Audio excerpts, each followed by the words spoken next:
અમિત ઠાકરે મુલાકાત લીધી છે। સંકલન સમિતિમાં ધીમી કામગીરીની ધારાસભ્ય ફરિયાદ પણ કરી ચૂક્યા છે। કલેક્ટર અને એએમસીની બેઠકમાં પણ ધારાસભ્યએ રજૂઆત કરી છે। મહારાષ્ટ્રની રીબિલ્ડ કંપની બ્રિજની મરામત કરી રહી છે। નેશનલ હાઈવે ઓથોરિટીની અંતર્ગત આવતો વિશાલાથી નારોલને જોડતો બ્રિજ ડિસેમ્બર 2023થી બંધ કરવામાં આવ્યો છે। તેના પિલ્લરના સમારકામ માટે આ બ્રિજ બંધ કરાયો છે અને એવી જાહેરાત કરવામાં આવી હતી કે ફેબ્રુઆરી 2014 સુધીમાં બ્રિજ શરૂ કરવામાં આવશે।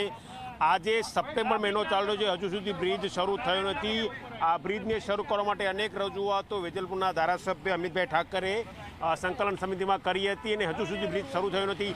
શા માટે બ્રિજના રિપેરિંગનું કામ ડિસેમ્બર 2014 સુધી વધારાયું તે અંગે તેમને નેશનલ હાઈવે ઓથોરિટી પાસે જવાબ પણ માગ્યો છે। અમિતભાઈ પોતે આ બ્રિજની મુલાકાતે આવ્યો છે, તેમની સાથે વાત કરીશું। અમિતભાઈ, બ્રિજની મુલાકાતે આવ્યા છો, શું અનુભવ્યું, શું જોયું? જો બેઝિકલી વાત એવી છે કે કોન્ટ્રાક્ટરે કયા પરિસ્થિતિમાં આ કામને સ્લો કર્યું એનો રિપોર્ટ ગઈકાલે મેં કલેક્ટરની ઉપસ્થિતિમાં નેશનલ હાઈવે ઓથોરિટીના અધિકારી જે સામાન્ય રીતે કલેક્ટર મિટિંગમાં આવતા નથી એમને આપણે અલગથી પત્ર પાઠવીને એ લોકોને મિટિંગમાં ઉપસ્થિત રહે એમને કલેક્ટરની સમક્ષ કાલે જ મેં વાત કરી કે મિટિંગ રૂમમાં બેસીને વાત નહીં થાય, આપણે બ્રિજ ઉપર જઈને વાત કરીએ। આજે પરિસ્થિતિ એ છે કે આ જે બ્રિજ છે એને હવે તાકીદે કામ પૂરું કરી એટલે જે અત્યારે પરિસ્થિતિ દેખાય છે, અધિકારીને મેં કીધું તો એમણે કીધું અમે 10 દાડામાં ખોલાઈ શકીએ, પરંતુ આજ લાગે છે કે હજી 1 મહિનાનું કામ બાકી છે।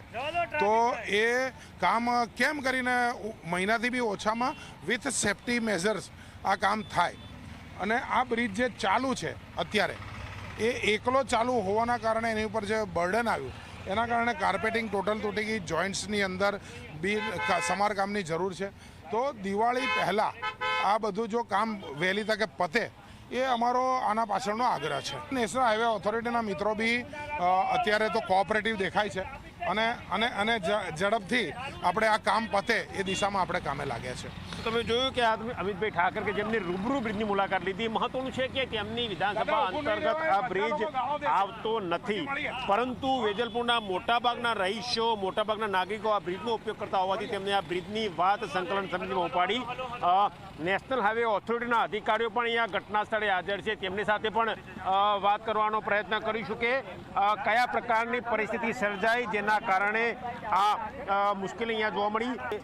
લાંબા સમય એટલે કે ડિસેમ્બર 2023થી માંડીને અત્યાર સુધી આ બ્રિજ ઉપર પીક અવર છે એટલે કે સવારના સમય અને ડ્રોપ અવર છે એટલે કે સાંજના સમયે ભયંકર ટ્રાફિક સર્જાતો હોય છે, જેનું નિરાકરણ ત્યારે જ શક્ય બનશે કે જ્યારે આ બ્રિજ જે હાલ સમારકામ ચાલે છે તે બ્રિજનું કામ પૂર્ણ થાય। નેશનલ હાઈવે ઓથોરિટીના અધિકારી જોડાશે તેમની સાથે વાત કરીશું। કયા સંજોગોમાં બ્રિજનું સમારકામ શરૂ કરવામાં આવ્યું હતું અને શું ટર્મ્સ એન્ડ કન્ડિશન હતા?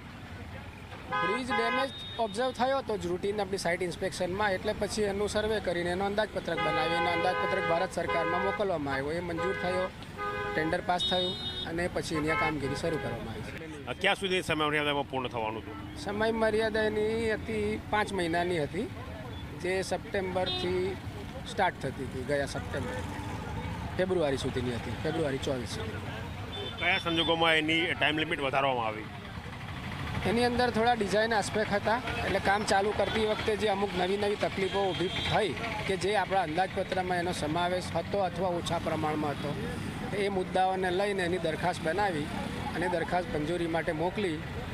અમુક ડિઝાઇન સ્પેશિયાલિસ્ટનો ઓપિનિયન લેવો પડે, કારણ કે બ્રિજ 54 વર્ષ જૂનો છે, એટલે તાત્કાલિક એના પર આપણે કામ કરવા પહેલાં એક્સપર્ટની ઓપિનિયન લેવો પડે, એ લઈ લીધો, એટલે એના લીધે થોડું મોડું થયું છે। આ સાઇડ બનેલી નથી, પિલ્લરનું પણ કન્સ્ટ્રક્શનનું એમાં પણ આરસીસીનું કામ બાકી છે, ક્યાં સુધીમાં પૂરું થવાની શક્યતા શક્ય છે? કામ બાકી છે, એટલે સપ્ટેમ્બર એન્ડ કે ઓક્ટોબર ફર્સ્ટ વીક સુધીમાં, અમે એમને સપ્ટેમ્બર એન્ડ કીધું છે, પણ મેક્સિમમ ઓક્ટોબર ફર્સ્ટ વીક સુધીમાં આ બ્રિજને ખુલ્લો કરવાનું પ્લાનિંગ છે। એક બ્રિજની એક બાજુ શરૂ થશે, તૈયાર થયા પછી આપણે જે કહો છો એ પ્રમાણે ઓક્ટોબર એન્ડ સુધીમાં, પછી આ બાજુના બ્રિજને પણ એકવાર બંધ કરવો પડશે? હા, એને બંધ કરવો પડશે। એમાં શું તકલીફ છે અત્યારે હાલ? એના એક્સપાન્શન જોઈન્ટ બદલવાના છે અને એની પેરાપેટ ને ક્રેશબેટનું કામ છે થોડું। ધારો કે એક જ બ્રિજ એક જ વર્ષથી ચાલુ છે તો એનું ભારણ બહુ વધુ છે, એના કારણે પણ તકલીફ થઈ છે? એવું તો હજી હોઈ શકે, પણ એવું ઓબ્ઝર્વ નથી થયું। જોઈન્ટને વધારે ડેમેજ થયું, જે એસ્ટિમેટ બનાવતી વખતે જે નુકસાન હતું અત્યારે આટલો ટ્રાફિક ચાલ્યા પછી એ નુકસાન વધ્યું હોય। ઓકે, તો એના માટે કેટલો સમયની અપેક્ષા રાખી શકાય? આ બ્રિજ અમે 1 મહિનામાં બંધ થયા પછી 1 મહિનામાં ચાલુ કરવાનું પ્લાનિંગ છે વધારેમાં વધારે.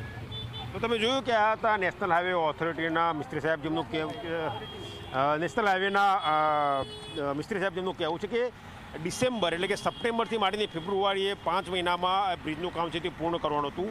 ટેકનિકલ કારણોસર જેમ જેમ કામ શરૂ થતું ગયું તેમ તેમ નવા આસ્પેક્ટ એમની સામે આવતા ગયા, જેને કારણે બ્રિજનું મરામત કામ પણ વધ્યું અને સાથે તેનો કોસ્ટ પણ વધ્યો, પરંતુ કોસ્ટ વધવાની નથી એવું તેઓ કહી રહ્યા છે.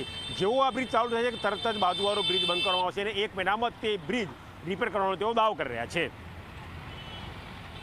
કેમેરા પર્સન એચપી શર્મા સાથે ગૌરવ પટેલ, ઝી મીડિયા, અમદાવાદ. તો સુરતના સરથાણાથી ઝડપાયો